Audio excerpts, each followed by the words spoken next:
Hello IGNOU students, welcome back to my channel mastering education today. आज के video में हम लोग टॉप 10 मोस्ट रिपीटेड क्वेश्चंस देखने वाले हैं कल के एग्जाम MSO 002 के एग्जाम के लिए। मैं ऑलरेडी 5 क्वेश्चंस करवा चुकी हूँ पिछली वीडियो में। उसका लिंक मैं नीचे कमेंट सेक्शन में डाल के पिन कर दूंगी और आपको यहाँ पे कहीं पे स्क्रीन पे भी दिख रहा होगा, तो आप वो वाला वीडियो ज़रूर देखना। उसमें हमने 5 क्वेश्चन डिस्कस करे हैं अच्छे से डिटेल में, उनके आंसर्स, और वहाँ पे मैंने सारे कीवर्ड्स भी बताए हैं। यहाँ पे भी हम लोग यही करेंगे, क्वेश्चन पढ़ेंगे, कीवर्ड्स देखेंगे। और इस बार मैंने MSO 002 के लिए बहुत सारी चीज़ें करवाई हैं, तो होपफुली आप लोगों का पेपर का ऑलमोस्ट सारा सिलेबस कवर हुआ है। ओके, तो चलो स्टार्ट करते हैं क्वेश्चन बिना किसी टाइम वेस्ट करे। पहला है question number 6, that is explain primary and secondary data and discuss the methods of data collection. पहले चलो इंट्रोडक्शन में तो तुम पहले ये बताओगे कि डेटा कलेक्शन होता क्या है। तो सोशल रिसर्च में ना डेटा कलेक्शन सबसे इंपॉर्टेंट स्टेप होता है। डेटा का मतलब क्या होता है? डेटा का मतलब है रॉ फैक्ट्स, फिगर्स और इंफॉर्मेशन जो रिसर्चर कलेक्ट करता है ताकि एनालिसिस और इंटरप्रिटेशन कर सके। तुम कुछ तो डेटा कलेक्ट करोगे ना, कि जैसे कि तुमने कोई सर्वे करा, हाँ ना कितने थे, या फिर लोगों के मिक्स्ड ओपिनियन थे, या फिर लोगों ने आंसर नहीं करा। जैसे हम फॉर्म फिल करते हैं, तो वो भी जो डेटा कलेक्ट कर रही है ना कोई कंपनी या कोई लोग या कोई ऑर्गेनाइजेशन, तो उसे हम डेटा कहते हैं। ओके, अगर तो डेटा अच्छा होगा, रेलेवेंट होगा, तो रिसर्च का रिजल्ट भी जो है स्ट्रांग आएगा। और अगर डेटा ही गलत है तो पूरा आपका रिसर्च वीक हो जाता है। आप जिस चीज को हाइपोथेसिस लेके रिसर्च कर रहे होते हो वो सही नहीं आता।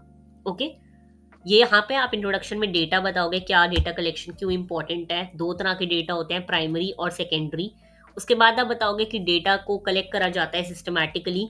2 तरह के डेटा एग्जिस्ट करते हैं, क्वांटिटेटिव और क्वालिटेटिव। क्वांटिटेटिव होते हैं नंबर्स, जैसे कि हमने किसी चीज को रेट करा किसी स्केल पर, ठीक है। और क्वालिटेटिव होते हैं जब हम लोगों के ओपिनियन जान रहे होते हैं, ठीक है, जैसे कि subjective opinion. Okay, objective quantitative होता है, सब्जेक्टिव क्वालिटेटिव होता है। अब सबसे पहले समझते हैं कि प्राइमरी डेटा क्या होता है। देखो, प्राइमरी डेटा वो डेटा होता है जो रिसर्चर खुद, ठीक है, खुद फर्स्ट हैंड, यहाँ पे लिखा हुआ है, खुद जाकर फील्ड से डायरेक्टली कलेक्ट करता है, और वो भी एक स्पेसिफिक रिसर्च पर्पस के लिए, ठीक है। ऐसे नहीं कि वो कहीं पे भी लोगों के साथ मिलने चला गया, रहने चला गया सिर्फ अपने मजे के लिए, नहीं। वहां जाके उसका काम होता है डेटा कलेक्ट करना, ताकि जिस चीज पे वो रिसर्च कर रहा है उसमें वो डेटा काम आए।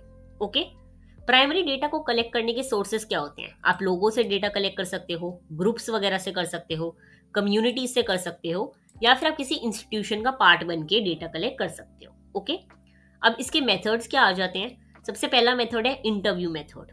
मैं तुम्हें ना शॉर्ट में समझाने वाली हूँ, बिकॉज मैंने ऑलरेडी अपनी जो दूसरी वीडियो डाली है इंपॉर्टेंट टॉपिक की रिवीजन की, जैसे कि ये वाली वीडियो है, ठीक है, इन सब में मैं तुम्हें ऑलरेडी चीज़ें समझा चुकी हूँ। देखो, इंटरव्यू मेथड मैंने पूरा समझाया था तुम्हें, प्लस मैंने टाइप भी समझाए थे इंटरव्यू मेथड के। मैंने एडवांटेजेस, लिमिटेशन सब यहाँ करवाया है, तो ये समझने के लिए वो वाली वीडियो रेफर कर लेना। ओके, अभी मैं शॉर्ट में समझा रही हूँ। सबसे पहला मेथड है इंटरव्यू मेथड। इसमें रिसर्चर और रिस्पोंडेंट के बीच में एक डायरेक्ट इंटरैक्शन होता है, और इसके 3 टाइप्स होते हैं, स्ट्रक्चर्ड, सेमी स्ट्रक्चर्ड या फिर अनस्ट्रक्चर्ड। ओके, इसका फायदा होता है कि इन डेप्थ इंफॉर्मेशन मिलता है और इसमें बहुत फ्लेक्सिबिलिटी होती है। पर लिमिटेशन ये है कि ये काफ़ी ज़्यादा टाइम कंज्यूमिंग होता है और इंटरव्यूअर बायस आ सकता है, यानी कि मैं बायस्ड हो सकती हूँ, मैं जिसका इंटरव्यू ले रही हूँ, अगर मुझे वो इंसान पहले से पसंद है तो मैं उसका इंटरव्यू बहुत ईजी लूंगी, है ना। तो ये हो गया। दूसरा आ जाता है क्वेश्चनेयर मेथड। क्वेश्चनेयर मतलब ऐसे क्वेश्चंस जो लिखे हुए हैं ऑलरेडी, ठीक है, एक लिखे हुए क्वेश्चंस का सेट है जो मैं जिस बंदे का इंटरव्यू ले रही हूँ उसे दे दूंगी। ओके, इसका फायदा ये होता है कि आप बहुत ज़्यादा लोगों से डेटा कलेक्ट कर सकते हो, ये काफ़ी कॉस्ट इफेक्टिव होता है। पर इसका प्रॉब्लम एक है कि इसका रिस्पॉन्स रेट ज़्यादा नहीं होता, और आप इलिटरेट पर्सनस के लिए ये यूज़ नहीं कर सकते। ओके, तीसरा आ जाता है ऑब्जर्वेशन मेथड। ऑलरेडी मैं आपको करवा चुकी हूँ ऑब्जर्वेशन मेथड। यहाँ पे मैंने पूरा इतना डिटेल में जाके आपको ऑब्जर्वेशन मेथड करवाया था, मुझे अच्छे से याद है। मैंने हर चीज़ बताई थी ऑब्जर्वेशन की। देखो, पार्टिसिपेंट ऑब्जर्वेशन, ये सब मैंने ऑलरेडी समझाया हुआ है, आई रिमेंबर क्लियरली। देखो, ऑब्जर्वेशन मेथड में समझा चुकी हूँ, ठीक है, ये रहा। पर ऑब्जर्वेशन मेथड अगर हम शॉर्ट में समझे तो इसमें रिसर्चर सोशल बिहेवियर को देखकर रिकॉर्ड करता है, किसी को देख के हम डेटा कलेक्ट कर रहे हैं। ओके, हमने किसी को सुना, देखा और फिर हमने आके अपनी डायरी में लिख लिया कि अच्छा ये इंसान ऐसे सिचुएशन में ऐसे बिहेव करता है। ओके, ऑब्जर्वेशन पार्टिसिपेंट भी हो सकता है और नॉन पार्टिसिपेंट भी। इसका फायदा ये है कि डेटा नेचुरल होता है हमारे पास, पर लिमिटेशन ये है कि सब्जेक्टिविटी आ सकती है, हम अपना बायस डाल सकते हैं या फिर ये टाइम कंज्यूमिंग हो सकता है। ओके, नेक्स्ट मेथड आता है केस स्टडी मेथड। ये भी मैं ऑलरेडी करवा चुकी हूँ तुम्हें, केस स्टडी मेथड मुझे अच्छे से याद है, मैंने बहुत डिटेल्स में करवाया था। देखो ये रहा केस स्टडी, मैंने इसके टाइप्स भी करवाए हैं। ओके, केस स्टडी में अगर हम देखें तो इसमें रिसर्चर एक ही केस, जैसे कि एक इंसान, फैमिली या कम्युनिटी को डीप स्टडी करता है। ओके, इसका फायदा ये है कि डिटेल्ड एनालिसिस मिलता है, लेकिन इसकी लिमिटेशन ये है कि रिजल्ट को हम जनरलाइज नहीं कर सकते, बहुत सारे लोगों पे अप्लाई नहीं कर सकते। ओके, नेक्स्ट मेथड है शेड्यूल मेथड। इसमें एक ट्रेंड इन्वेस्टिगेटर होता है, यानी कि इसमें इन्वेस्टिगेटर का यूज हो रहा है, जो इंसान ऑलरेडी ऐसी चीजें कंडक्ट कर चुका है और वो यहाँ पे आके फेस टू फेस इंटरव्यू करता है और एक शेड्यूल फिल करता है। मतलब उसके पास एक ऑलरेडी क्वेश्चन टाइप होता है, उसको फिल करता रहता है क्वेश्चन पूछ पूछ के। ओके, एडवांटेजेस क्या होते हैं प्राइमरी डेटा के? ये ओरिजिनल होता है, ज्यादा एक्यूरेट होता है और इसमें रिसर्चर का फुल कंट्रोल होता है।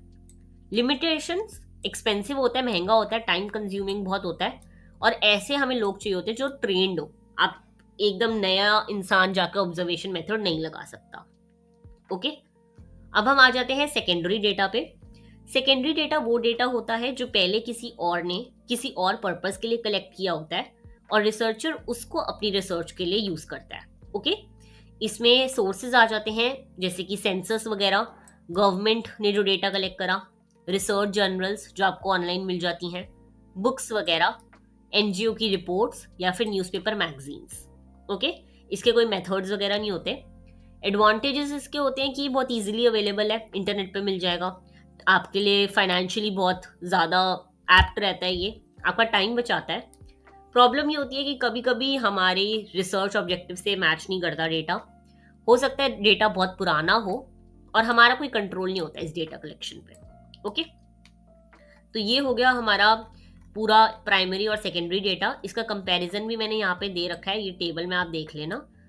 ठीक है, तो इंपॉर्टेंस क्या होते हैं डेटा कलेक्शन की? देखो, अगर तुम रिसर्च कर रहे हो तो तुम्हें अगर अपना रिसर्च सक्सेसफुल करना है तो इसलिए तुम्हें डेटा कलेक्ट करना जरूरी है, तुम्हें रिलायबिलिटी निकालनी है, यानी कि तुम्हारा डेटा जो तुमने सोची थी चीज उससे मैच होना चाहिए, तो इसलिए डेटा जरूरी है। और साइंटिफिकली हम सिस्टमैटिकली चीजों को अगर करना चाहते हैं तो इसलिए भी डेटा जरूरी होता है।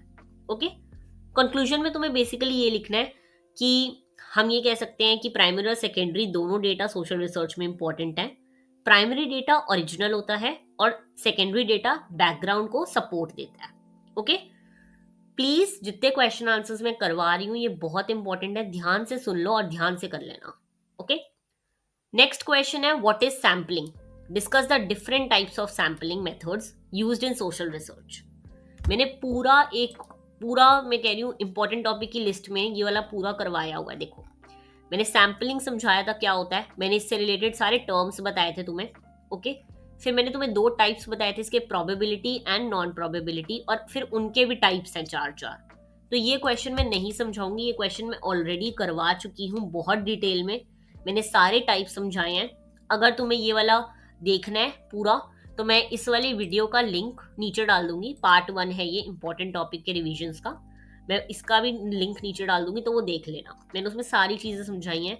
मैं ये वाला क्वेश्चन रिपीट नहीं कर रही क्योंकि बहुत लॉन्ग क्वेश्चन है। ओके, पेपर में भी अगर आएगा तो ये काफी लॉन्ग क्वेश्चन है, अगर तुम एक अच्छा खासा फुल फ्लेजेड आंसर लिखना चाहते हो तो ये अच्छा रहेगा। ओके, अब हम नेक्स्ट क्वेश्चन पे मूव करते हैं, that is discuss questionnaire and interview as tools of data collection. चलो ये समझ लेते हैं शॉर्ट में। अभी वैसे मैंने तुम्हें बताया था क्वेश्चनएयर क्या होता है, इंटरव्यू क्या होता है, पीछे जब हम प्राइमरी डेटा की बात कर रहे थे। तो देखो, क्वेश्चनएयर और इंटरव्यू दोनों प्राइमरी डेटा कलेक्शन के सबसे कॉमन टूल है। ओके, क्वेश्चनएयर एक रिटन सेट ऑफ क्वेश्चंस होते हैं जिसमें रिस्पोंडेंट खुद आंसर लिखता है। ओके, ये स्ट्रक्चर्ड भी हो सकता है और अनस्ट्रक्चर्ड भी हो सकता है। ओके, और क्वेश्चनएयर जो है सिंपल लैंग्वेज में होता है, एक लॉजिकल ऑर्डर फॉलो करता है और इसके क्वेश्चंस जो है ऐसे ऊट पटांग नहीं होते, अलग अलग क्वेश्चन नहीं होते, एक लॉजिकली पूछे जाते हैं, जैसे कि आपका नाम, आपकी एज, आपका प्लेस ऑफ बर्थ, आपका स्कूलिंग, ऐसे स्ट्रक्चर्ड होता है। ठीक है, इसमें स्ट्रक्चर्ड होते हैं जिसमें फिक्स्ड नंबर ऑफ क्वेश्चन होते हैं, अनस्ट्रक्चर्ड होते हैं जिसमें ओपन एंडेड होते हैं, आप अपना आंसर खुद लिख सकते हो। क्लोज एंडेड होते हैं कि आपके पास आंसर चॉइस होती है, और ओपन एंडेड होते हैं जिसमें आप कुछ भी रिस्पॉन्स कर सकते हो। ओके, अब हम आते हैं कुछ इंटरव्यू के टूल पे कि इंटरव्यू क्या होता है। इंटरव्यू में रिसर्चर रिस्पोंडेंट से डायरेक्ट बात करता है। ये भी काफी सारे टाइप के होते हैं, स्ट्रक्चर्ड फिक्स्ड होते हैं क्वेश्चंस, अनस्ट्रक्चर्ड ओपन होते हैं, सेमी स्ट्रक्चर्ड में दोनों कंबाइन होते हैं, ओपन भी और क्लोज भी। फोकस्ड इंटरव्यू में हम एक ही चीज पे बात करते हैं। ओके, फोकस्ड इंटरव्यू जैसे तुम लगा लो एक पुलिस वाला किसी चोर को इंटरव्यू कर रहा है, तो वो फोकस्ड हो गया, उसे चोरी के बारे में पूछेगा, उसकी लाइफ हिस्ट्री नहीं पूछेगा। ओके, डेप्थ इंटरव्यू बेसिकली आप लोग साइकोलॉजी में करते हो, आप किसी के इमोशंस, उसकी लाइफस्टाइल, उसका एटीट्यूड, पर्सनालिटी जानने के लिए। ओके, इसके मेरिट डीमेरिट में सब पढ़ा चुकी हूँ, तो ये तुम कर लेना। ओके, ऐसा अगर टेबल बनाकर आओगे ना तो बहुत अच्छा रहेगा, एग्जामिनर को बहुत पसंद आता है। तुम ऐसे टेबल्स वेबल्स बनाओ पेपर में और बहुत ओपनली आंसर लिखो, लाइक स्पेस छोड़ छोड़ के, क्लटर करके मत लिख कर आना आंसर। टेबल्स बनाना, फ्लो चार्ट्स बनाना, क्लटर करके मत आना पेपर में। ओके, नेक्स्ट क्वेश्चन पे मूव करते हैं, that is question number 9। Explain observation as a method of social research, discuss its types.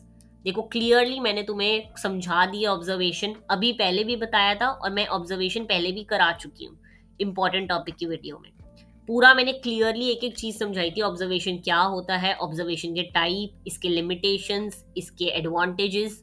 तो मैं ये क्वेश्चन नहीं पढ़ा दी फिर से, सिंपल लैंग्वेज में तुम्हें बता दूं तो ऑब्जर्वेशन का मतलब होता है हम किसी को देख कर रिकॉर्ड करते हैं। ओके, इसमें एक डेफिनेशन कर लेना किसी सोशियोलॉजिस्ट की, जैसे पीवी यंग की है। इन्होंने कहा था ऑब्जर्वेशन एक सिस्टमैटिक और प्लान्ड प्रोसेस है। ओके, ऑब्जर्वेशंस के टाइप्स होते हैं, वो तुम्हें आने चाहिए, पार्टिसिपेंट, नॉन पार्टिसिपेंट। पार्टिसिपेंट जिसमें तुम साथ में हो, ठीक है। नॉन पार्टिसिपेंट तुम दूर से ऑब्जर्व कर रहे हो।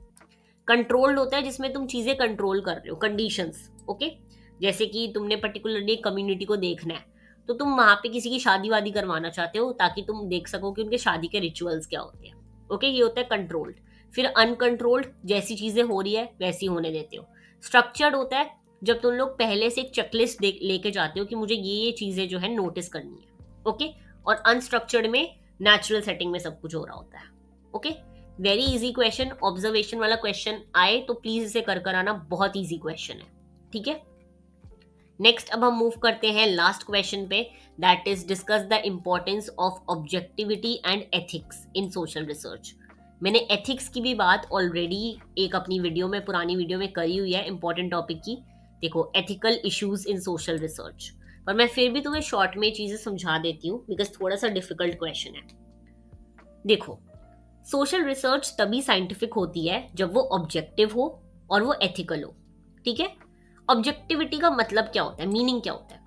ऑब्जेक्टिविटी का मतलब है रिसर्चर अपने पर्सनल वैल्यूज को रिसर्च से दूर रख रहा है। यानी कि समझो कि मैं एक हिंदू हूं और मैं जाके एक मुस्लिम कम्युनिटी पे रिसर्च कर रही हूँ, और मेरे पहले से ही कुछ प्रेजुडिस है, मैंने पहले से अपने दिमाग में चीजें सोच रखी कि ये लोग तो ऐसे होते हैं, ये लोग ऐसे होते हैं।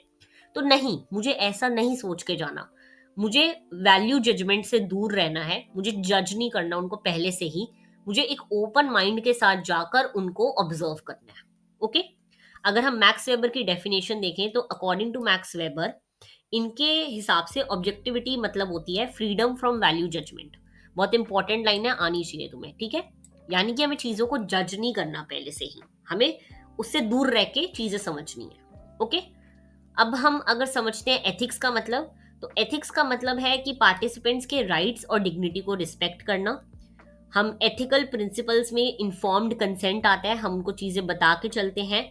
कॉन्फिडेंशियलिटी आती है, उनकी उनकी आइडेंटिटी प्राइवेट रखते हैं, उन्हें हार्म नहीं पहुंचाते, उन्हें ऑनेस्टली सब कुछ पता होता है, और हम लोग उनको रिस्पेक्ट करते हैं। उनके कोई भी अगर हम एक्सपीरियंस जान रहे हैं तो हम बहुत सेंसिटिव रहेंगे।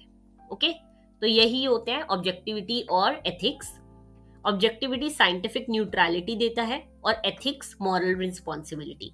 दोनों के बिना रिसर्च कभी भी आपकी क्रेडिबल नहीं हो सकती, दोनों का होना बहुत इंपॉर्टेंट है। ओके, तो ये हो गए आपके 5 और सबसे इंपॉर्टेंट क्वेश्चंस। पिछले 5 भी कर लेना, और इंपॉर्टेंट टॉपिक की वीडियो लास्ट में जाते हुए प्लीज देख लेना। रात को बैठ के एक बार दोनों वीडियो देख लोगे, 20-20 मिनट की वीडियोस हैं, तो तुम्हारा अच्छा खासा रिवीजन हो जाएगा। ओके, तो ये वाला अगर पीडीएफ चाहिए हो तो नीचे कमेंट कर देना पीडीएफ, और मुझे कल आके जरूर बताना कि पेपर कैसा हुआ। अगर तुम लोग कहोगे तो मैं नेक्स्ट वीडियो गेस्ट पेपर की डाल दूंगी रात से पहले, तो उसके लिए भी बता देना। अगर वीडियो पे रिस्पॉन्स अच्छा रहता है तो मैं गेस्ट पेपर की भी वीडियो डाल दूंगी। All the very best for your exam. मिलते हैं नेक्स्ट वीडियो में।